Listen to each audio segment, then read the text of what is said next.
Welcome back. We are getting you some breaking news on the broadcast at the moment. There's been a big blow to the Election Commission's initiative to curb freebies. Now, Congress, the Aam Aadmi Party and CPM and AIMIM are protesting against the proforma that has been suggested by the Election Commission. BJP, however, is yet to respond to this. So this is something that has been a growing debate over freebie. This is, of course, touched off by the Prime Minister, where he has taken a jibe against the Reveri culture. Also, something that has been suggested by the Election Commission of India, that there needs to be a control in the kind of offerings that has been made by various political parties in the run-up to various elections, and that needs to be stopped. Now there is resistance against it by the Congress Party, Aam Aadmi Party, CPM and the AIMIM, who are protesting against this very proforma that has been suggested by the Election Commission. Let me take this across to my colleague Neeraj Kumar. Neeraj, जो protest हो रहे हैं, जितने political parties हैं जिनका नाम मैंने अभी लिया है, कोई ग्राउंड्स वो बता रहे हैं और किस बेसिस पे ये इसको डिनाई कर रहे हैं, एक्सेप्ट नहीं कर रहे हैं?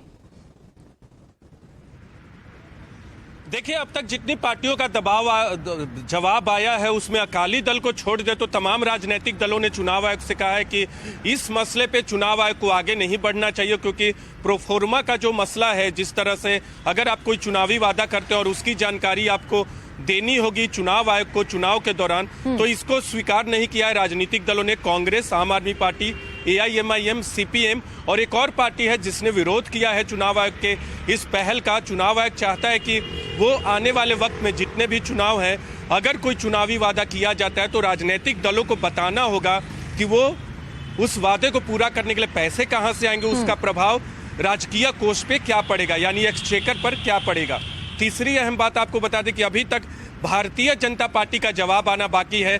थोड़ी देर पहले आरजेडी के सांसद और मुख्य प्रवक्ता मनोज झा से हमारी बातचीत हो रही, तो उन्होंने तो चुनाव आयोग पर निशाना भी साधा है कि यह चुनाव आयोग के अधिकार क्षेत्र से बाहर का मसला है, विधायिका और कार्यपालिका यानी एग्जीक्यूटिव और लेजिस्लेचर का मसला है, जो तय करेंगे कि कैसे वो लोगों को राहत प्रदान करें, और इसे फ्रीबीज के तहत मानना बिल्कुल गलत है। तो चुनाव आयोग को कह सकते बड़ा झटका राजनीतिक दलों की तरफ से। भारतीय जनता पार्टी के जवाब का इंतजार है, और CNN न्यूज 18 को जो लोग देख रहे हैं उनकी जानकारी के लिए बता दें कि 4 अक्टूबर को चुनाव आयोग की तरफ से पत्र भेजा गया था तमाम राष्ट्रीय और राज्य स्तरीय दलों को कि वो इस मसले पे अपनी बात रखें। प्रोफोर्मा भी भेजा गया था, फॉर्म भी भेजा गया था चुनाव आयोग की तरफ से, और 19 अक्टूबर तक जवाब देना था। कई राजनीतिक दलों ने अब तक जवाब दिया है, कई राजनीतिक दलों ने अब तक जवाब नहीं दिया, लेकिन जितने लोगों ने जवाब दिया उनकी तरफ से चुनाव आयोग के फैसले का विरोध किया गया। नीरज, बीजेपी को चुप्पी को हम कैसे देख सकते हैं? देखिए, बीजेपी की चुप्पी नहीं देखेंगे, क्योंकि बहुत सारे राजनीतिक दल हैं जिन्होंने अब तक अपना जवाब नहीं दिया है। तो भारतीय जनता पार्टी के अब तक जवाब न देने को उसी तरह से देखेंगे। हालांकि फ्रीबीज को लेकर लगातार भारतीय जनता पार्टी के नेताओं की तरफ से, प्रधानमंत्री की तरफ से भी बयान आया है, लेकिन चुनाव आयोग की पहल पर बीजेपी का क्या रिएक्शन होता है, क्या जवाब होता है, देखना होगा।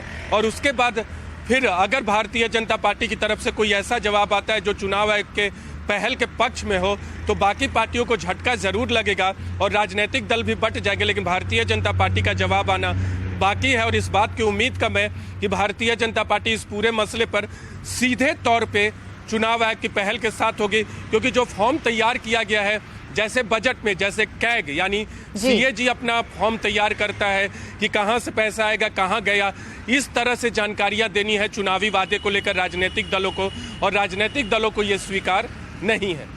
नीरज, आपने CAG की बात की। अब सुप्रीम कोर्ट और इलेक्शन कमीशन के बाद CAG भी इस पे वेइ इन कर रहा था। उन्होंने भी सजेस्ट किया था कि बहुत सारा रेवेन्यू डेफिसिट है जो स्टेट्स को देखना है, द कॉस्ट ऑन एक्सचेकर जिसकी हम बात कर रहे हैं, जिसकी वजह से ये प्रोफॉर्मा भेजा गया था टू वेरियस पॉलिटिकल पार्टीज।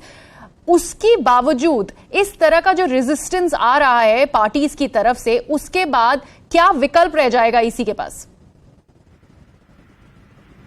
देखिए, चुनाव आयोग इस पूरे मसले को फॉर्म यानी प्रोफोर्मा जो भेजा गया था राजनीतिक दलों को, उसे मॉडल कोड ऑफ कंडक्ट के तहत करने की कवायद की गई थी। कोई जनप्रतिनिधित्व कानून के तहत करने की कवायद चुनाव आयोग की तरफ से नहीं की गई थी। चुनाव आयोग चाहता था कि मॉडल कोड ऑफ कंडक्ट के गाइडलाइंस के तहत इसे शामिल किया जाए।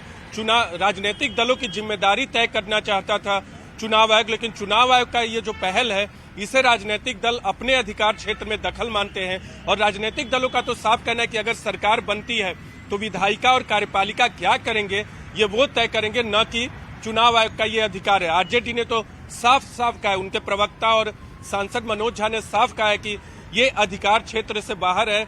और बेगानी शादी में अब्दुल्ला दीवाना, चुनाव आयोग को अब्दुल्ला करार दिया है पार्टी के प्रवक्ता मनोज झा ने। तो इस तरह की बातें सामने आ रही हैं।